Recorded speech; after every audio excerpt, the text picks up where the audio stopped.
Hi, and welcome. You're listening to the X22 Report. My name is Dave, and this is episode 1275A, and today's date is May 9th, 2017, and the title of the episode is Big Banks Pushing Smaller Banks to Merge Deposits Before the Bank Run Begins. Now, before I get started, I just want to make an announcement. I uploaded an interview today with Andy Hoffman. It is on the X22 Report Spotlight YouTube channel. So all you need to do is go over to YouTube, type in X22 Report Spotlight, it'll bring you right to the video, or you can come over to the X22Report.com site, scroll down a little bit, look over to your right-hand side, you'll see the video there, and you can play it right on the site, or you can go over to newssentinel.com, same thing, scroll down a little bit, look over to your right-hand side, and you can play the video right on the site. Let's get into the economic collapse financial news. Now, we've been following home capital goods for the last week or so, maybe even a little bit longer than that, and we've noticed that things are actually getting worse and worse for this company. And as of today, the company is now in the mortgage selling business. They issued a press release, and the company announced it has entered into an arrangement with an undisclosed third party to sell up to a total of $1.5 billion in funded mortgages and loan renewals. Now, this is in a desperate attempt to shore up their liquidity. So what are they doing here? Well, Home Capital, they added that the deal that they've made includes up to $1 billion of uninsured mortgages and $500 million of insured mortgages, or about 10% of the company's total mortgage book. Well, it didn't really provide the most important information about all of this. At what price are the mortgages being sold at? And when we look at what they're doing right now, we can see that they're becoming very desperate. Why? Because when we look at the deposits, well, they are continually dwindling. Now remember, when they first started out 5 weeks ago, they had about $2 billion in deposits. As of today, May 9th, they are now down to $146 million. Just yesterday, they were at 92 million or so. So we can see right now they are in big, big trouble. And people are waking up saying, you know something, I am running to this mortgage lender and I'm getting as much as I possibly can out of the company before the whole thing just implodes on itself. And this is a perfect example of what will happen when there are bank runs. People are going to run. Now, think about this. If there are multiple mortgage lenders, banks that have this problem, and everyone is running to the banking system to get their funds out because they see something's happening, what do you think they're going to do? They're going to shut it down. And I am really surprised they haven't done this as of yet. But we might see there might be a certain point where they say, okay, we hit 125 million. Now it's time to shut it down. I don't know why they waited so long, but we could see they're going to do it when they reach a certain point. Now, we understand that people are hurting today in the economy. A lot of people losing their jobs, a lot of retail stores closing, a lot of corporations laying off, and people are living day to day with a certain amount of money. Sometimes they don't make it the full month. Sometimes they don't have enough money to pay for food, electric, and things like that. And especially when there's an emergency that comes up, they just don't have the funds to pay for this. And remember, a couple of reports back, we reported on how Americans can't afford to write a $500 check if there's some type of an emergency. And it's not just here in the United States.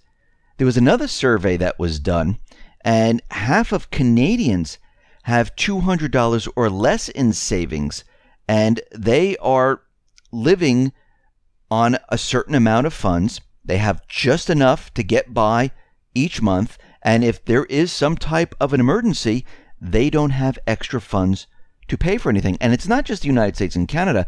This is actually happening throughout the entire world, where the private Western Central Bank system has put all these countries into so much debt, where there's so much where the unemployment is so high.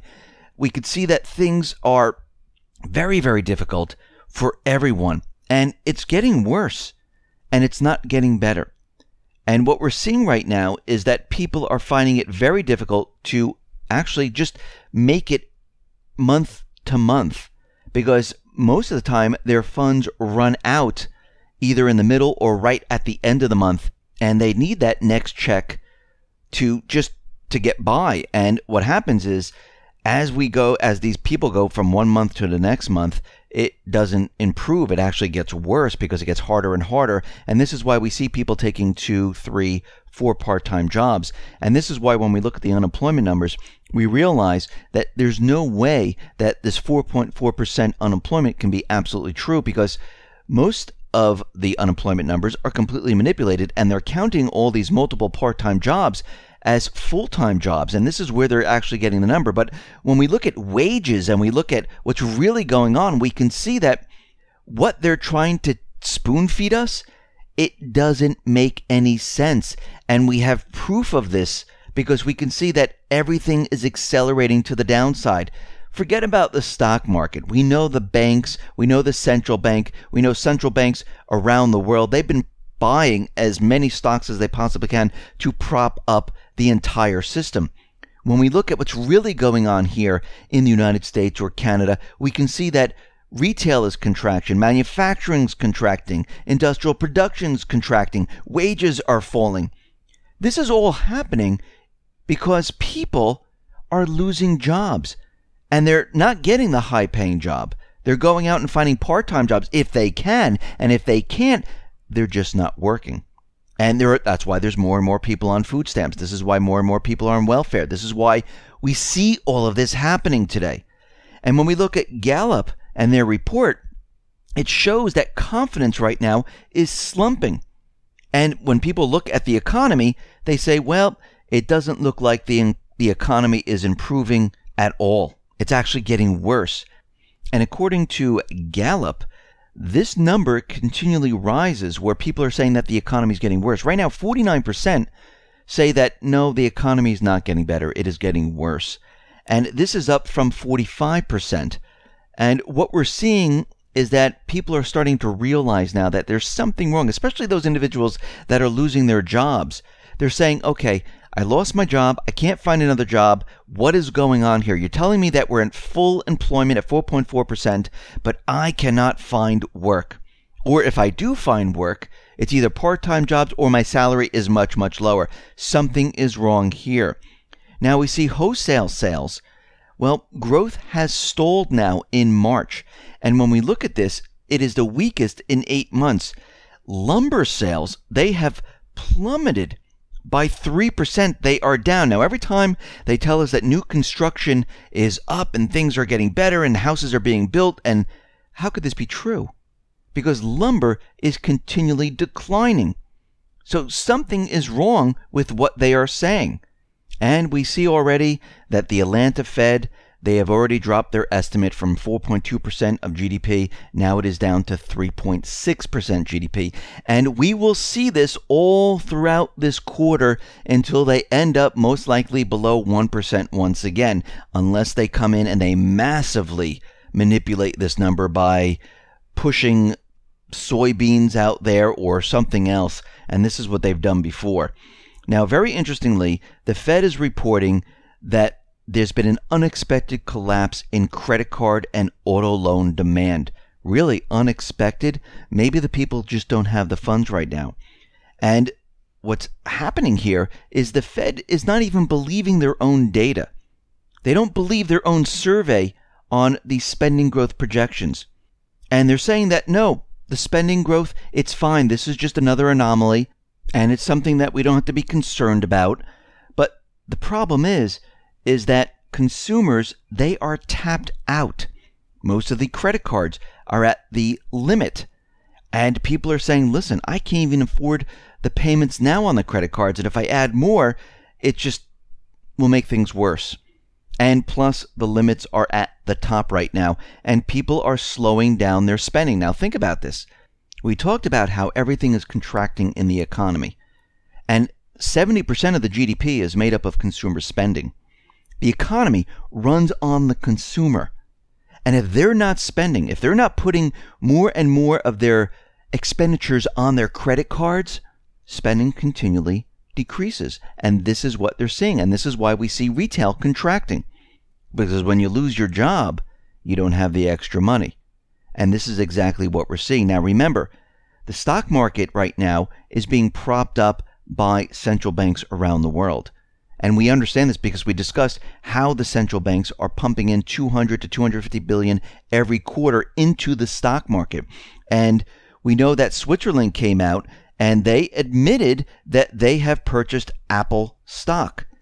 And we can see right now they purchased billions and billions of the stock. And we have to remember what makes up the S&P 500.